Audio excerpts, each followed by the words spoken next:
What's up, guys? Uh, in this video, we'll be checking out the cost of Concordia. Let me see if I'm reading that right here. The cost of Concordia, man. I will leave a link to the original in the description. Uh, yeah, let's see what this is all about. Check out my Patreon, man. Let's go.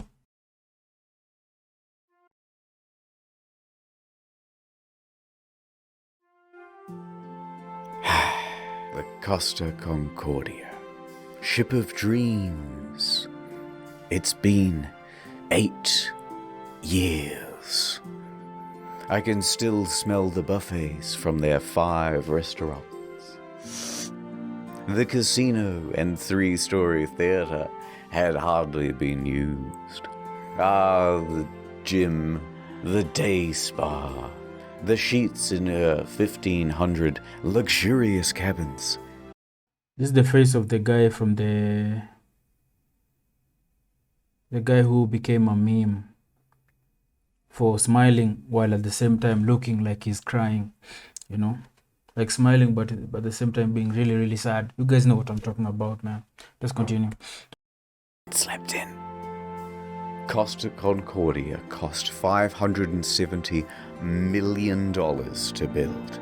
And you could tell. You could really tell.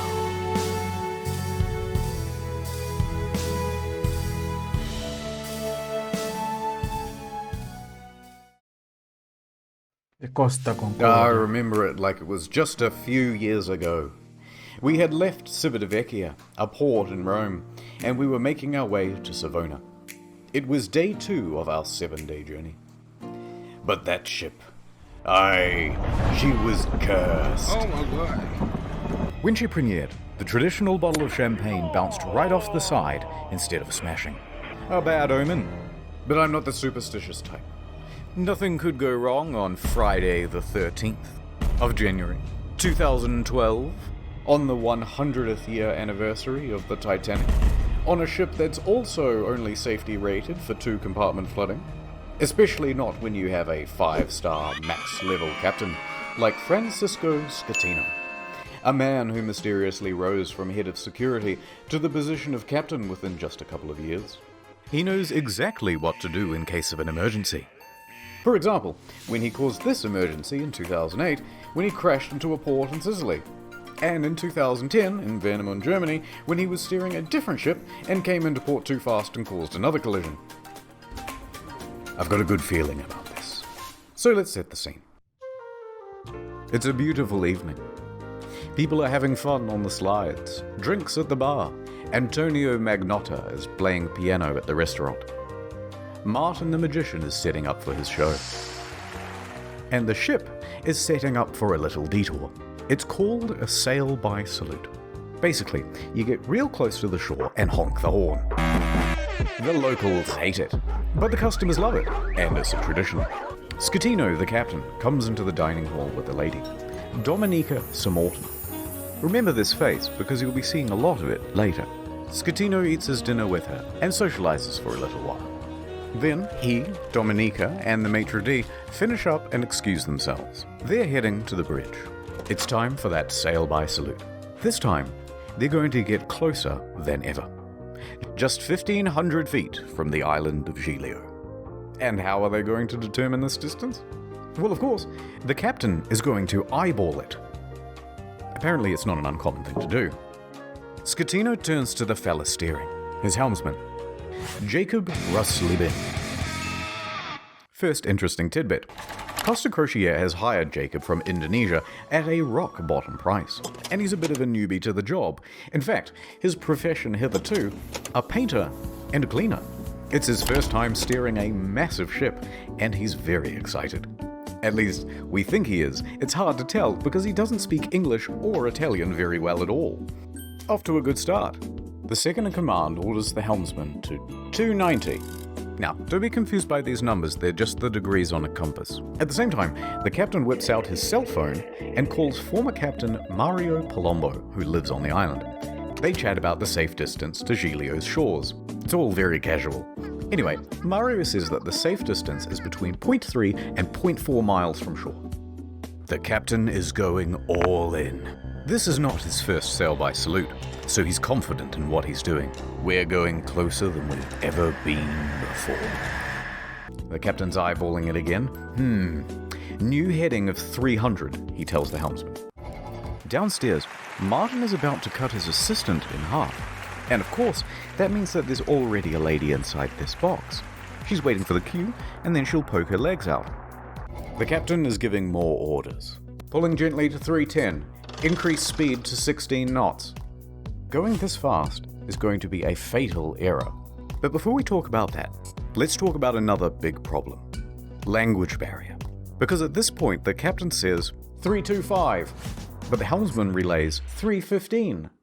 So the first officer intervenes, and he goes, no, 335, which is also wrong. And then the captain clarifies, no, 325. The helmsman confirms 325. Their poor communication has them moving at a much wider angle than they think they are. However, the captain should and would know this, except for the next problem, complacency about procedure. The standard procedure of a ship this large is for the third officer to give exact positional coordinates every time the captain gives a new directional order. But they're not doing that. 330, he says. The helmsman relays 330. The ship reaches 16 knots. The captain then turns to the second officer and instructs him to go to the left wing. That's these things here, and they basically exist so you can get a better view over the whole vessel. A few seconds pass, and then the mood starts to turn. Scatino notices white foam of waves breaking against the rocks directly in front of him in the distance. The Costa Concordia right now is almost 700 meters closer to the rocks than it should be. Without deviation, there is going to be a direct collision. Oh, shit! Scatino immediately commands the ship to start turning away. 335. Not enough. The captain shouts, 340. The captain yells, 350. Now, remember how I said that accelerating to 16 knots was a fatal error? Well, that's because it's made this ship incapable of such a drastic turn. What they've got is understeer. Here's an example. The front end is not working. You're turning. This is getting really intense, man. And it's so captivating. And you're just going straight. You want to go over here, but you're going to end up over here. So despite the order of 350, right now the bow is still only pointing at 327. Not nearly enough to miss the rock. And oh no, it's about to get worse. That language barrier again. In these critical moments where every second counts, the helmsman wrongly relays 340. The captain snaps back, 350 starboard or we end up on the rocks. The third officer goes to assist the helmsman. Now, don't get confused by the orders from here. We're changing over to rudder instructions. The captain yells, starboard 10, starboard 20, and still it's not enough. Hard to starboard. That means as hard as it'll go. But at this point, even if they clear these rocks, they need to get the rest of the ship to swing around it. So the captain yells, midship, which centers the rudder. The bow is now less than 150 meters from Skull Rock. Port 10. But the helmsman only gets to port 5 before another order is given 2 seconds later. Port 20. They might just avoid disaster here, maybe. But then, oh no. One more time the helmsman cocks up at the worst possible moment. The helmsman goes to starboard instead of port, undoing the swing. 8 seconds later, he realizes the error and corrects, but it's too late. He has just turned a probable near miss into a sure hit. All they can do now is hold on as the bow of the ship narrowly passes by the rocks. Hard to port! The second officer yells, "We're gonna hit!" Collision.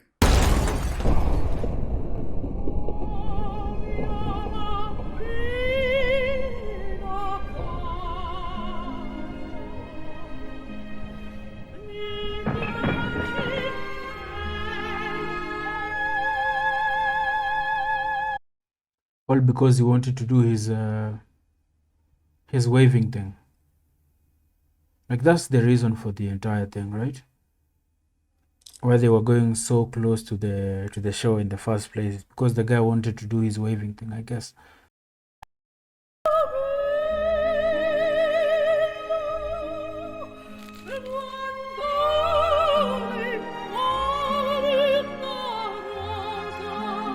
bad time. Downtown, Nordtown. It's day 56 of playing Russian roulette. Seems I never win. Gonna drink all by yourself? Somebody has to. I hear you're a man who's good at finding folks. I'm many things. I'm looking for this fella. I gots to find him. It's breaking my little heart. I'll see what I can do. I have contacts in thousands of servers in dozens of countries across the globe. And just like that, she was gone. The only thing she left was a calling card. Sometimes when you follow a case, it follows you back. NordVPN can protect my online data. But who can protect me from myself? When they said this job gets easier, it was just another lie. Forensics found his password spread all the way down the block. In a perfect world, we'd all use NordVPN. But I guess this isn't that kind of story. I took the brakes off my car. Man like me never really learned how to stop. Shut the fuck up. I took the steering wheel out too. I let the road take me where I'm supposed to be. That's right, Toots. Your husband's dead. Merry Christmas. Dude, is he just doing an ad right now? Or is this still part of the story, man? Because we've deviated from the ship thing, man. Go to nordvpn.com/internethistory for a huge discount on a 2-year plan.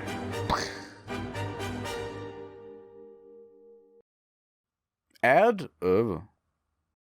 The ship hits rock. Of course, man. What a fucking great way to do an ad, man. That was good. Should have known when he said that, Tim. A 53-meter gash opens up in the hull, and thousands of tons of water begin pouring in. A loud scraping and bang is heard by all passengers. At the helm, there's panic.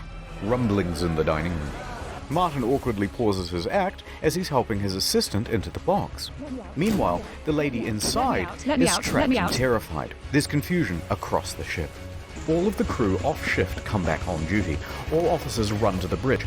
Technical crews run down to the lower decks to assess damage. On connection with the rocks, they lose propulsion and slow to 8.3 knots. And they are now adrift. Close the watertight doors at stern.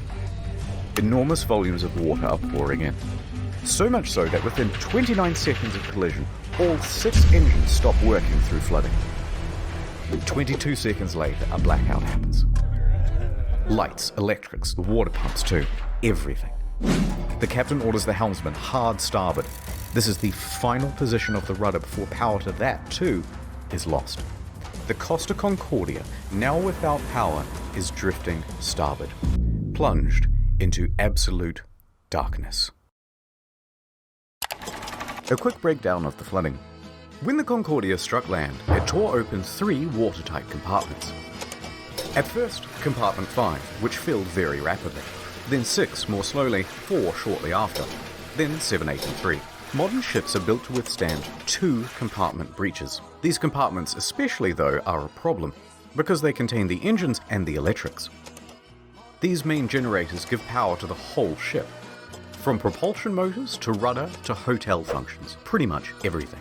When they went out, the ship was a functionless, sinking cage. That's one of my biggest fears, man. In life, man. Like, being trapped in a sinking ship or something. You know? Like dying in the water, man. Through suffocation and all that, man. That sucks, man. That sucks. That's not a good way to go. You know? Shipwrecks scare me more than plane crashes, man. Definitely. I'd rather... Because it's so slow. You know, you have a lot of time to just see yourself die, I guess. Which really sucks, man. Anything to do with the water is... I'm not a fan. A few seconds later, the emergency batteries for internal lighting and communications kick on. When the lights come back on, Martin has vanished. He's ditched the stage, and it caused a huge panic in the theatre as passengers are trying to flee to their cabins and to muster stations. People already in their cabins come out and start putting on live fests. Staff rally and try to calm everyone down. Everything is fine. There's no need for vests. Please return to your cabins. The emergency generator starts. All of the watertight doors close except for door 12, which is jammed. The captain calls Pilon, the chief engineer, as the ship begins to list on the port side. There's water coming in? Yes, there's water. But where? The engine room. But a lot of water? Yes! There's water, you can't go down. Let's go down the other side. In a moment we'll start the pumps, I'll let you know.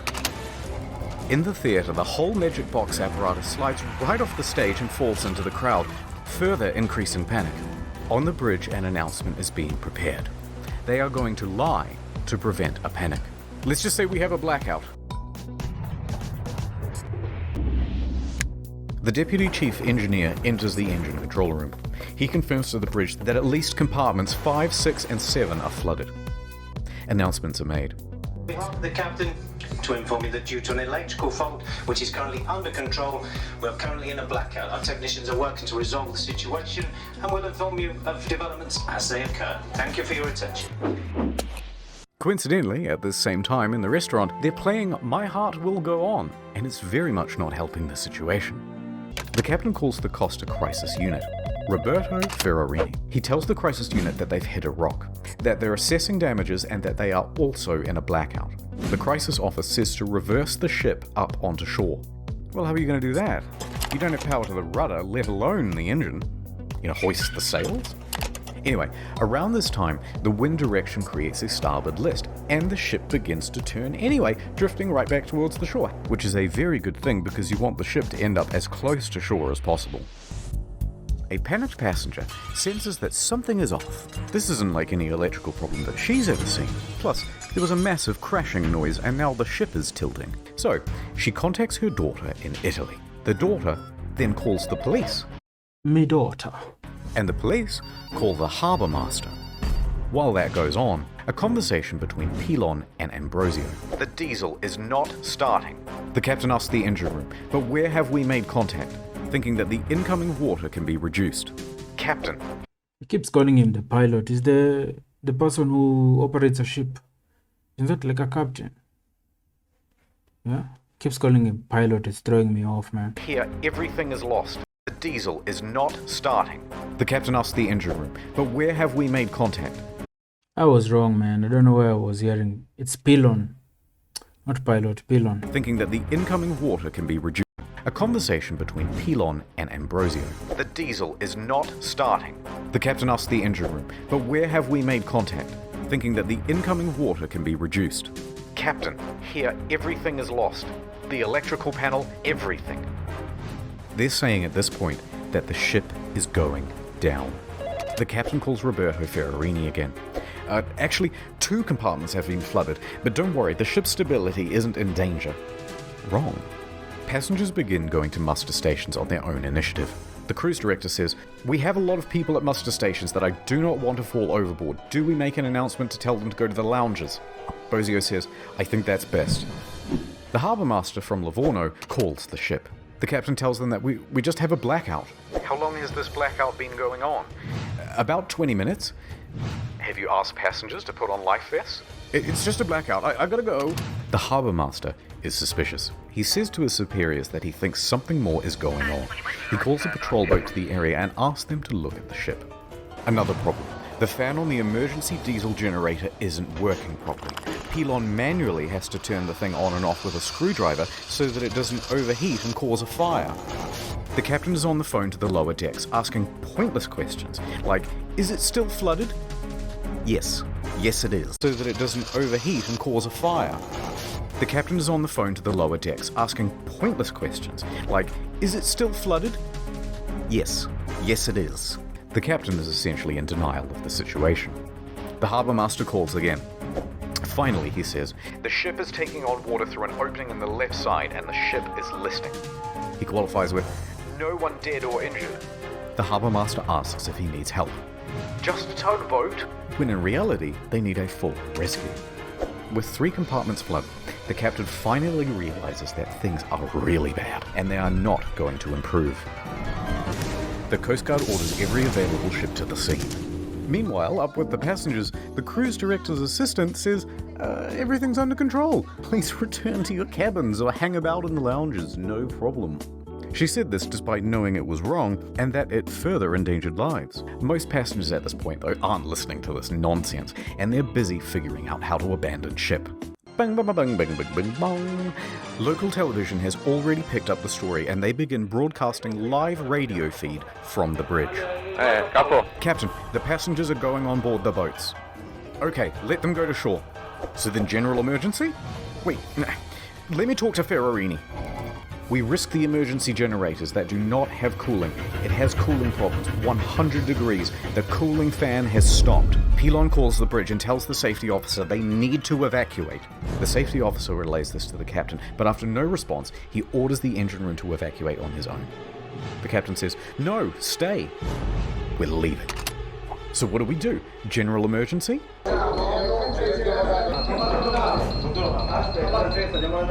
The captain tells Ferrarini that he's abandoning ship. Abandoned ship!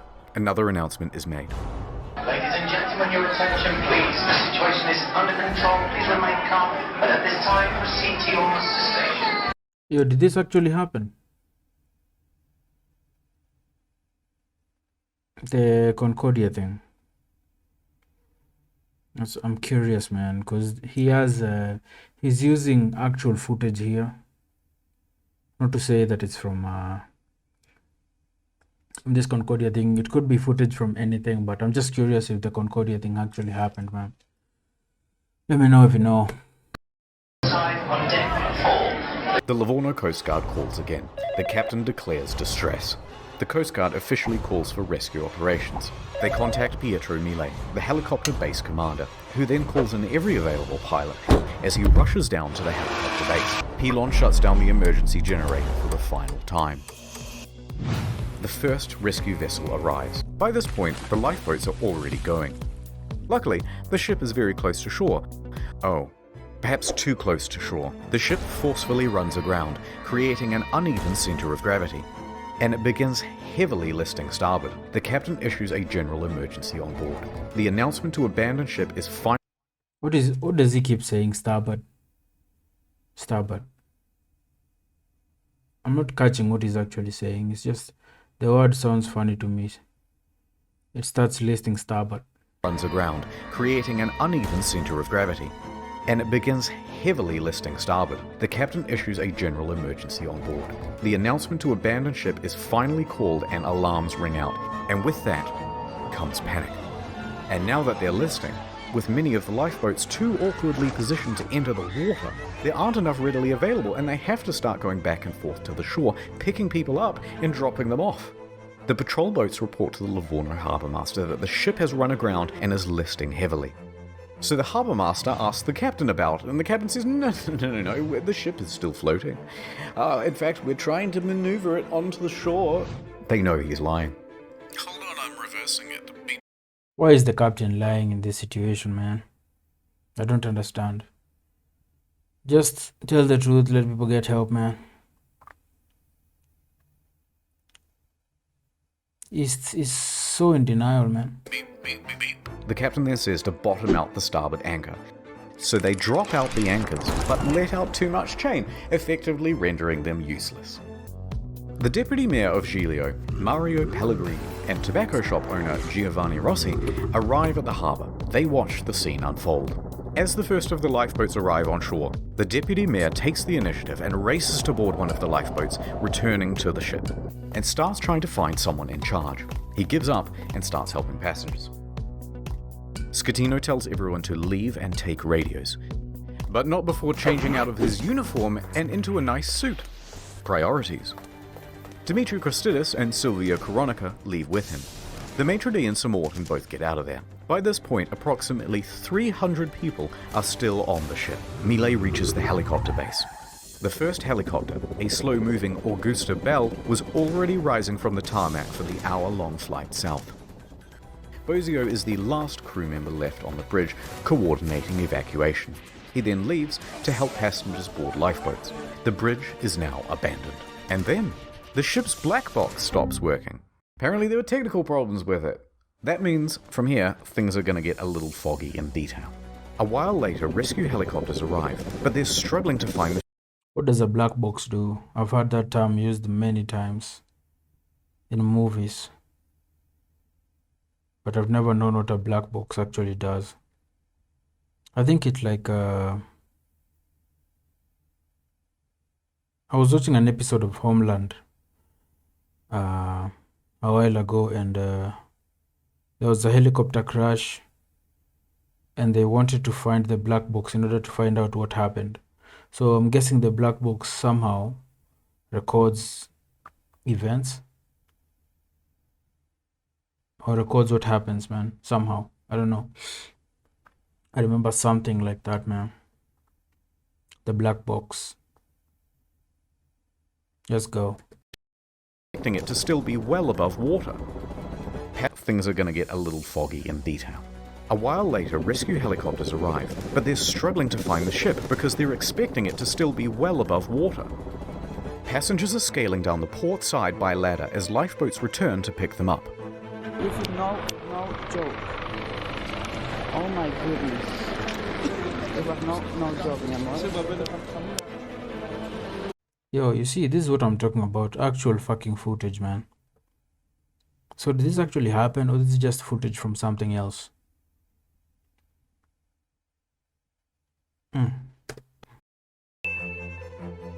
Yes. You're not allowed to make a film I'm movie. allowed. Who say you are? A second helicopter, a faster model, sets off. The ship stops healing and comes to a final resting place. Now the Coast Guard calls the captain because he's just learned that the captain has abandoned ship. The captain claims, no, actually I slipped and I fell into one of the lifeboats. Ooh, I'm a klutz. But now that I'm on board, I may as well head back to shore. DeFalco tells the captain to get the fuck back on board. And the captain kind of acts confused and then effectively refuses. So the captain makes it to shore.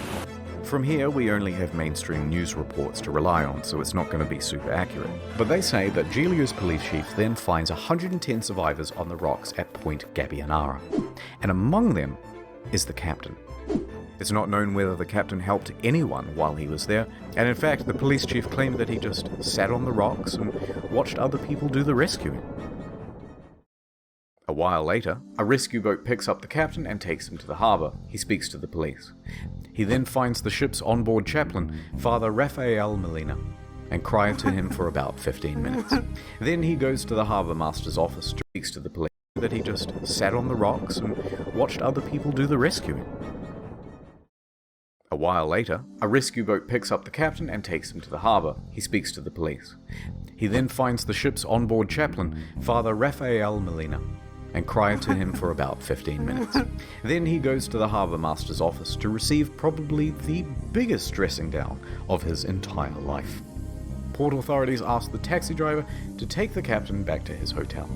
The captain takes the 30-second cab ride to the Bahamas hotel. According to the cabbie, he was beaten like a dog. He was cold and afraid. He only asked me where he could buy a pair of fresh socks. But then he perked right up again and gave an interview to a news crew. He told them that he was the last to leave. Dude, I think this actually happened, man. This actually did happen, I think. Let's continue, man. The captain is usually the last to abandon ship. What happened, Captain? We were the last to leave the ship. This guy is such a sleazeball, man. He's such a fucking weasel. But, I don't know, like, as the captain, what do you do in such a situation, man? What do you do? You know, do you stay strong? You should. You should stay strong and soldier through and do what you're supposed to do as far as protocols go. But sometimes, man, just the fear of dying and all that shit takes over, man, and you realize you're not the man you thought you were. and you just want to save yourself, man. You know, self-preservation, man. Um,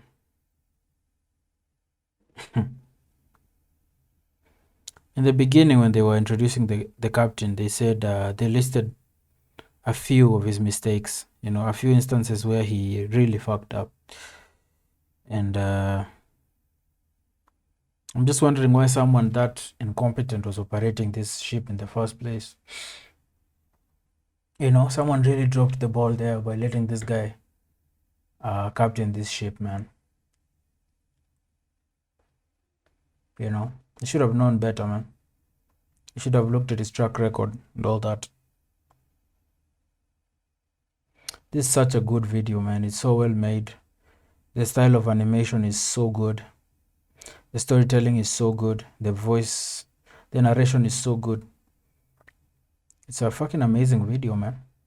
I'm so entertained by this video, even though it's depicting something really tragic. You know, I still remember that chick, the one he told us to remember. Yeah, I still remember, man. People still on board 35, okay? I need to start paying more attention to the other details on screen, man. Let's continue. All day Saturday, rescuers searched for people on the ship. Abandoned ship. What happened, Captain? We were the last to leave the ship. All day Saturday, rescuers searched for people on the ship. On Sunday morning, a South Korean couple is found in their cabin, safe but shivering. They had slept through the crash. Is this the couple from Parasite? Looks like them, man. And woke up unable to. Rescuers search for people on the ship. On Sunday morning, a South Korean couple is found in their cabin, safe but shivering. They had slept through the crash and woke up unable to exit their cabin. The last survivor, Manrico Giampandroni, was found with a broken leg. He was the cabin's service director. In the end, 32 people died. The final body wasn't discovered until nearly 3 years later. A crew member, Russell Rebello, and it's believed that he died a hero helping passengers off the ship. True story, man.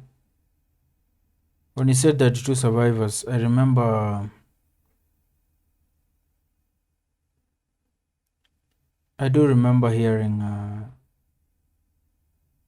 a story like this of a shipwreck that had 2 survivors. That detail stands out for me because it's sort of familiar, but I'm not sure.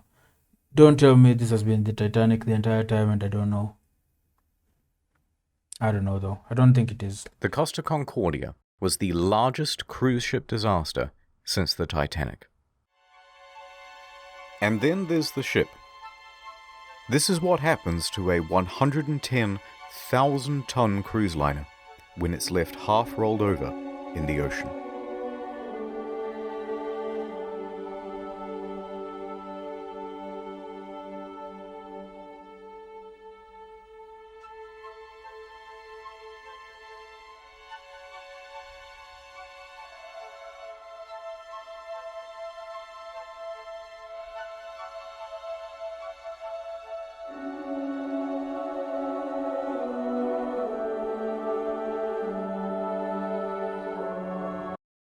It's so eerie, man. I wonder if someone has made a movie based on this or set inside this wrecked ship, man. Because using this as a location for a horror movie would be kind of haunting, man.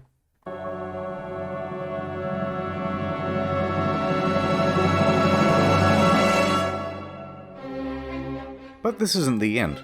It's just the halfway point. What most people know is that the Costa Concordia had crashed, many dead, and that the captain abandoned ship like a coward. But there's a whole veritable spaghetti of details to untangle. Let's dive in. There they are. The deets.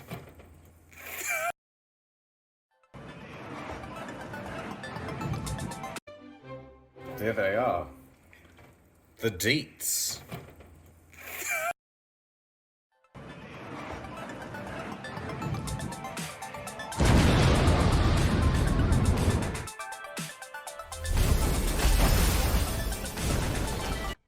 course they'll be looting, man. Loot box time. The Costa Concordia was more than just a floating resort. There's a mall, a casino, cha-ching, cha-ching. This iron chest was full of safes and cash registers and expensive fittings.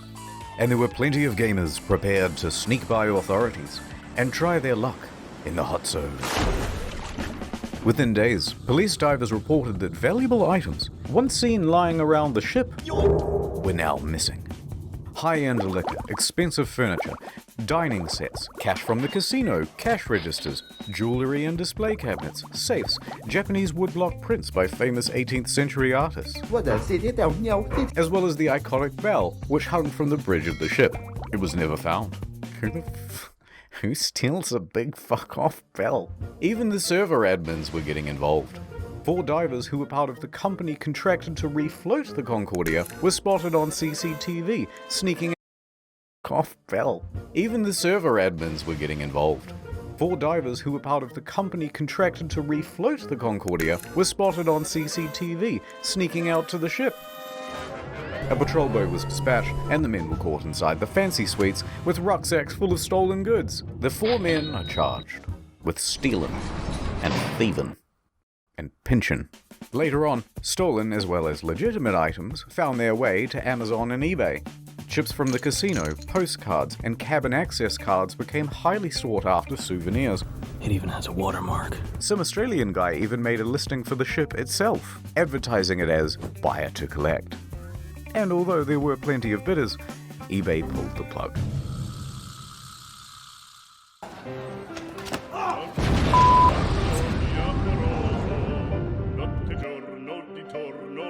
I know you want to see Scatino go to jail, and we'll get to that. But first, we have to talk about someone else. Domnica Samorton. That was a close one.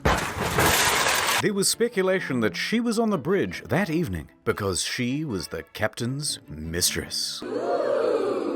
Intense media speculation reports that her presence distracted the captain. They both denied their love for years and maintained that they were just friends. Although she did later admit to the media that she found him handsome. And how could you not? You so fucking precious when you smile. But she says there was no romantic link between them. Some people would like to believe, they want to know I have something with him. It's more interesting. It's like, you know, some spicy in the story. Miss Samorton also loved the spotlight, however. Everyone, oh look! And took several interviews. But as Big fucking mistake. The best thing to do in a situation like that is just lay low, man. You can't be doing interviews and opening yourself up to, you know, to questions and because you're going to trip yourself up at some point, and people that will rub people the wrong way, and they're going to investigate you even further. Like, just lay low, man. Lay low. On her, she began making. Samorton also loved. And I'm sure if she had lawyers, they told her not to do it, and she still did it, man. The spotlight, however. Everyone, oh look! And took several interviews. But as the pressure mounted upon her, she began making ominous threats to Scatino, saying he must confess, and that you have but 1 week to come clean.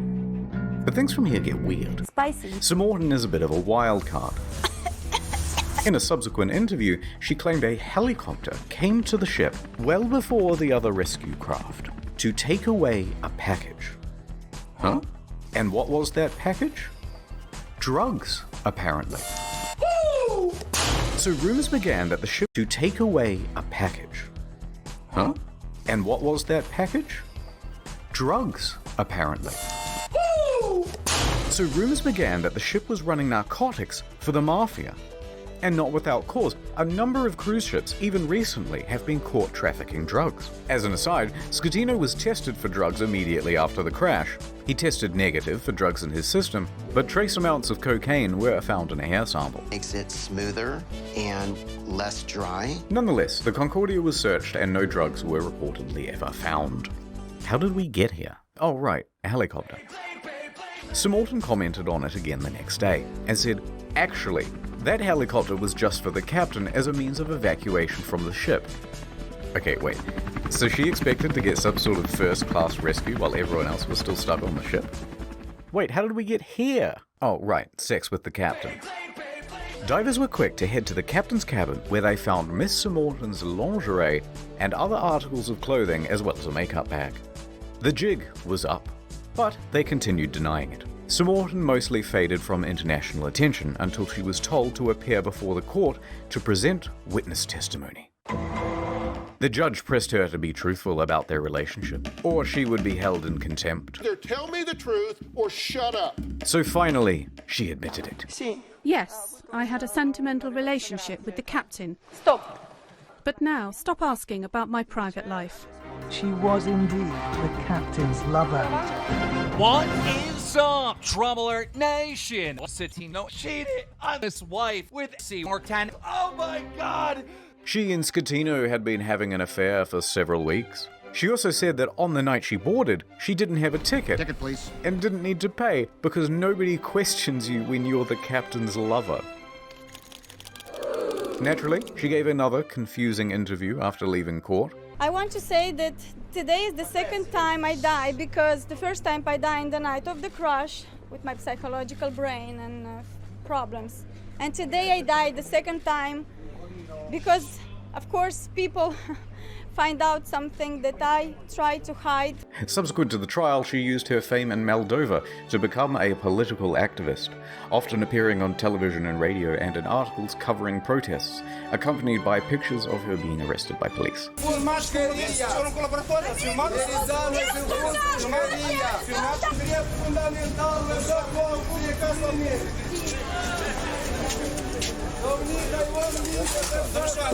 Yeah, I just want to go back and see that interview again, man. This shit here made me laugh. I found it funny. People didn't see me laugh, but they laughed on the inside. When you're the captain's lover.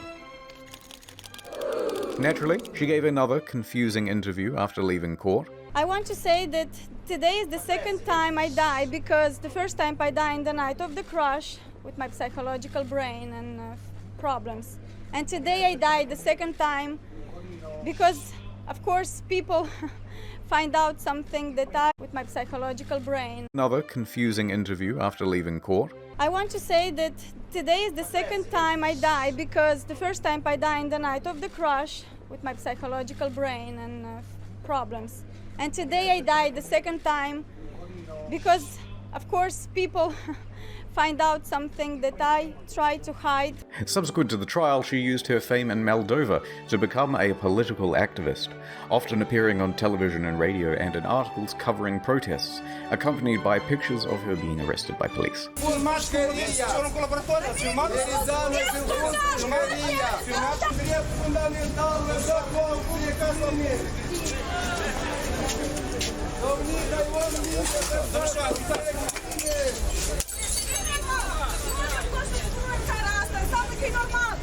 It was some stuff about victims of violence, women's rights, Girl power. yada yada yada, and interestingly, part of a push to block the sale of shares of Moldova's train network to Russia. Sure. Other than that, I don't really know what she's been up to. Let me just check on her Oh god, not again.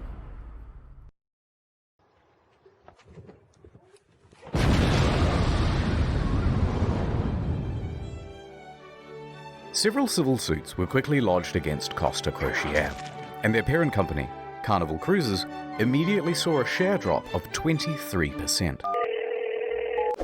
Don't beat. Passengers sought compensation for their damaged mental health, lost belongings, and loved ones. Either they allowed him to divert from his course, or they didn't know where their billion-dollar ship was. Within a few days, facing financial and media pressure, the CEO attempted to join the bandwagon against the captain and the crew.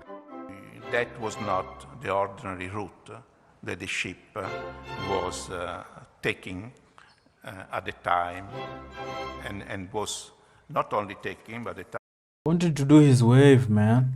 the ship was claiming that the ship was not approved to deviate from the route. But that wasn't true. Approval isn't required if the ship is not only taking, but the ship was claiming that the ship was not approved to deviate from the route. But that wasn't true. Approval isn't required if the ship is deviating by less than 15 miles, or that it was against company rules. Also untrue, because investigators found that they didn't have any rules about deviating route, and they tacitly encouraged sail-by salutes. Now, in response to the civil suits, Costa Crociere offered passengers 11,000 euros each as compensation. That's kind of small. 11,000 euros, about $14,000, is the minimum compensation under international law when a ship is abandoned. This was to reimburse them for their tickets, as well as any costs they accrued in having to unexpectedly travel home early. And that was supposed to release them from... They paid them all the minimum, man. The minimum amount required by law, that's what they paid, man. Damn. Anything that has to do with this accident, I cannot ask for more than this. A lot of passengers, understandably, were not too happy with this deal, and they refused to take the money. We think the offer is an insult. For what these poor passengers went through, we think that the compensation being offered is not commensurate. Here, take it. Compensation being offered is not commensurate. Later, Costa Crociere would lodge a plea deal with the Tuscany court to pay a €1 million fine to avoid a criminal trial. The judge agrees. Costa Crociere is now off the hook for all criminal liability for the whole thing. They've washed their hands of the incident and flecked the residual droplets of responsibility onto the faces of 6 staff members. Passengers and relatives of the dead are livid that the company has been able to avoid criminal responsibility. Offered is not commensurate. Civil suits against the company continue. By the way, the residents of the island of Giglio also banded together and sought damages. They didn't get much. Eventually, passengers who refused the initial compensation of 11,000 joined civil parties against Scatino in his trial in 2015. Is not commensurate. They were awarded €30,000 each. Other cases, especially those involving lost relatives, are settled for undisclosed amounts.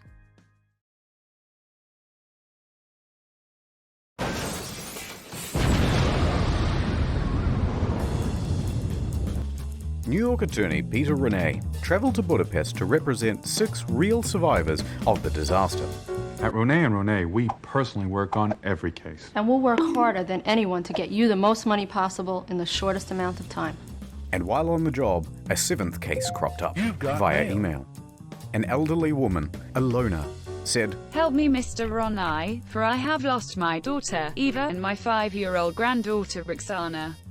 So Mr. Renai agreed to speak with her. However, there were some inconsistencies in her story. Neither Eva nor Roxana were on the passenger list. Odd, but Costa is known for having stowaways. Gotcha, bitch! Still, Mr. Renai was suspicious. They wouldn't cheaty old Petey, would they? Renai inquired further about why she was on board, especially without a ticket. Ilona said, "Well, I don't know, but you should ask her boyfriend. Zolt Horvath. He'll know all the details." "I'm up all night. I'm going crazy," he said. But Mr. Renai was still suspicious. Because then she asked, "How much money do you think this is worth?" This is a huge red flag, Petey. In 20 years of doing this, you've never had anyone ask about money. Why now? So Mr. Renai hired an investigator and sent photos around of the missing girl. The next day, the phone rang. Ahoy hoy, it was the boyfriend again. Look, there's been a bit of a misunderstanding and the child isn't missing at all. And then he claimed he was confused because he had done too many drugs the night before. Oh, okay, can I speak to the daughter then? At first, he was refused. So Renai said that he'd have to file a missing persons report to the police if he couldn't. The boyfriend relented. That night, Renai met with Zolt and brought the police with him. He speaks to the granddaughter and asks her if she's seen Mum. "Yeah, I saw her today." "Oh, really?" "Yeah, we went to the park today and we went on the swings." Oh no, the jig was up. So the mum walks into the room sheepishly. "It's a miracle!" And the story changed again. "Okay, I'm not dead, but I did injure my leg when I jumped from the ship. And then I immediately flew back to Budapest." Although don't worry about checking my leg because there are no visible marks or injuries. Oh, Petey, I'm beginning to think they weren't even on the boat. Also, it turns out this lady isn't her mum, it's just a neighbour. Eventually, Renee managed to make the pair confess. And then they said, hey, we haven't done anything wrong, we haven't taken any money. And in the end, it looks like there'll be no criminal punishment for the scam, because Hungary, a former communist country, has no laws against insurance fraud on the books. The law firm that never sleeps, call 1-800-6647. Oh, that's a bad idea. Oh, that's a very bad idea.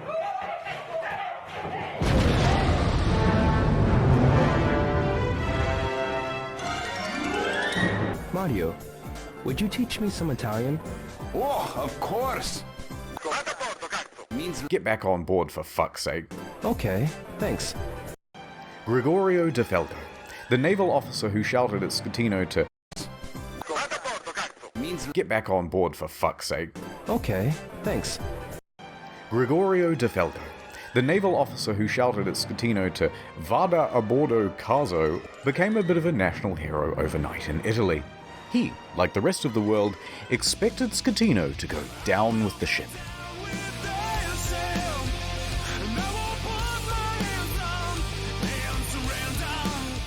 And when the captain chickened out, De Falco was there to admonish him.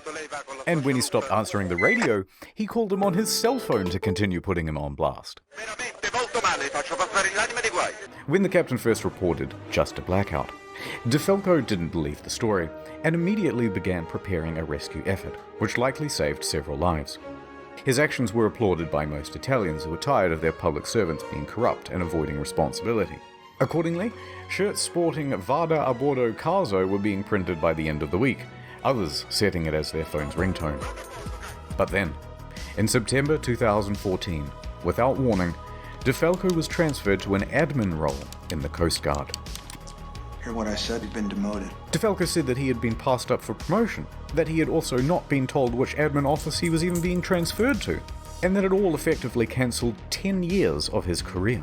De Falco was tres furioso, and there was public speculation that it was owing to bad blood between himself and Admiral Delano, his former boss. His status among the public overshadowed his superior in many ways. On the other hand, his boss said, no, it's part of a normal career progression for naval officers and that he must show more maturity and professionalism to advance his career. Now, it's hard to know what's true in office politics, so let's leave that alone. And anyway, in 2018, De Falco said buenas noches, ya later, to the Italian Navy to become a politician. In March that year, he was elected to the Italian Senate, serving as a member for Livorno. He still serves there today. I'm the captain now.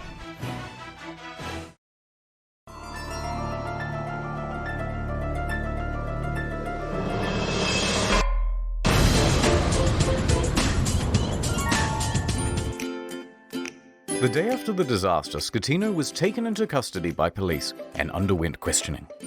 However, it was clear that this would not be a straightforward investigation. So the judge released him under house arrest at his home in Sorrento, a town in Napoli. By July of that year, the house arrest was relaxed and he was allowed within this general area. While under house arrest, he wrote a book with this journalist from Rai magazine. I have no idea what it says, I don't speak Italian. But goddammit, he must have some kind of charisma going on, because there's been a lot of speculation in the press that he had an affair with her as well. You can't keep getting away with it! Hold on, I got it. Not content with abandoning his ship, this dude is determined to abandon his wife as well. So, Schettino and 5 others are facing criminal charges. Straight away, everyone lodges a plea bargain with the court, and all of those plea bargains are accepted, except for Schettino's. And the condition of everyone's reduced sentences are that they must provide witness testimony against Schettino. He touched me. Ciro, Jacob, and Silvia were all given suspended sentences. Roberto and Manrico are able to opt for community service or house arrest. Not a bad deal. A good deal. Good deal. And that meant that Schettino was now all on his own. Ciro, the first officer, was the first to give his testimony. On the witness stand, he claimed that Schettino was distracted by his mistress and other guests on the bridge. Oh my God. that there was confusion over who was in command. Then it was Jacob's turn, and he said Lamau XD because he didn't actually bother with his testimony or his reduced sentence. He just fled the country. It took authorities 12 months to eventually track him down on the outskirts of Jakarta. And when they said, "Oi, we still want that witness testimony," he just scalped again, and he hasn't been found since. After that, Ferrarini gave his testimony, then look, we don't have time to relitigate the whole trial, so let's just go straight to the verdict. Guilty! Schettino was found guilty of multiple manslaughter, causing a shipwreck, abandoning ship, and lying to authorities. He is sentenced to 16 years and 1 month in prison. But wait, there's still the appeals. The appeals trial begins. And the verdict on the appeal? Surprise! Rejected! So Schettino's lawyers appealed again. And the verdict on the final appeal? Schettino made multiple attempts to secure a plea deal but was denied by the prosecution each time. The prosecution called for Schettino to be sentenced to 26 years in prison, calling the incident a Titanic affair. Oh, okay, I see what you did there. Schettino was not present. His lawyers stated that he was waiting outside of the jail for the ruling, so that if his plea was rejected, he could immediately start serving his sentence. And with that, 5 years and 4 months after the disaster, he was finally in a cell. I will not be making any comment. Oh, God, that hurt.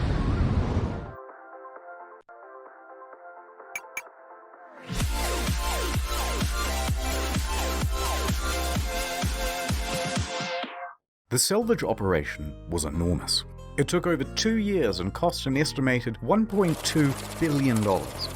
Beginning in early 2012, they first spent 2 months pumping fuel from the ship's tanks. At the same time, they had to pump seawater in so that the balance wasn't affected and the ship didn't slide around. In early 2013, a platform was built under the ship to prevent it from falling further. Sponsons were then attached to the sides of the ship and cables attached to the underwater platform. The sponsons were then dragged underwater and opened up to allow the ocean to fill them. The ship could then roll over properly. By late 2013, the ship was upright once more. The sponsons were then attached to the side of the ship to help keep it balanced. It now rested partially above water and crews could walk around safely. By July 2014, the water was removed from the sponsons and compressed air was pumped in to lift the ship. Yo, so much work to get this thing to float again, man. So much work, man. And she was ready to cruise again. This time to a port in Genoa. It was a 4-day towing journey to the docks where a 2-year process of dismantling and recycling would begin. That same weekend of the towing, Schettino was busy. He was the guest of honor at a white party on an island in the Bay of Naples. He appeared on the front page of a local newspaper, flanked by 2 of Italy's most eligible bachelorettes.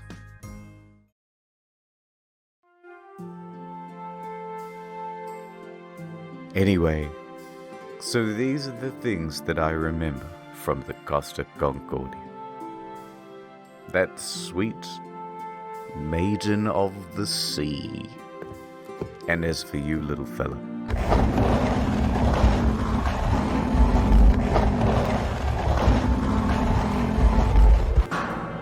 well, it's time to return you from whence you came.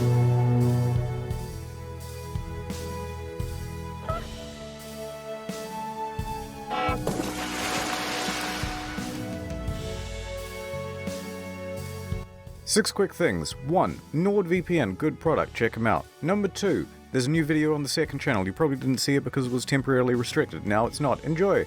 3, if you've never seen the second channel before, give it a go. It's a different type of content, but we put a lot of production into it. It's not just offcuts. 4, there are a couple secret channels as well, but I ain't telling you where they are. 5, no more 45-minute videos on the main channel. Back to 10 to 15 minutes and more of them. 6, there's a Q&A coming out next week on incognito mode. It's got a ton of detail that we had to cut for the sake of brevity and will no doubt feature a ton of corrections as well. That's it. Thank you. Spicy. Wow. Thank you for recommending this, guys, man. I saw one comment recommending this, man. I wish I could remember the name. But thank you, man. Thank you. Wow. This is so good, man. So good. Damn. So much happens in the aftermath of something like this, man. Because you see the crash, it happens, people get rescued, you think that's it. You know, but there's so much that happens afterwards, man. The scams, the lawsuits, the looting, you know. Some people took this as an opportunity to get famous, like that one chick. You know, capitalized on the fame of such a tragedy. It's wild, man. It's wild. Mm. I wonder how long ago this happened. The biggest shipwreck after the Titanic. Mm. I'm glad I watched this, man. Excellent video. Fucking excellent video. And whoever, the internet historian, man, shout out to you. I will leave a link to the original in my description for guys to go check out that. Yeah. Damn. Such a well made video, man. You can tell a lot of work went into it, man. Mm.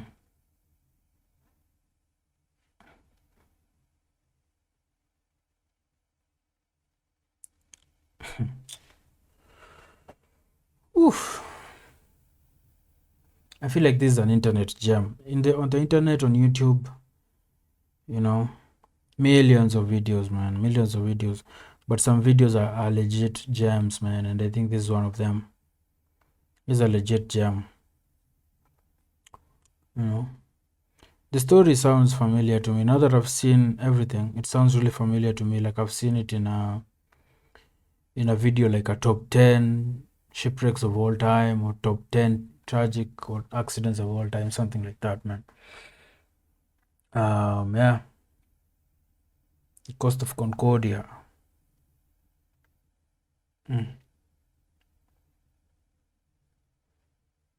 Spicy. I will see you guys in the next one, man. Peace.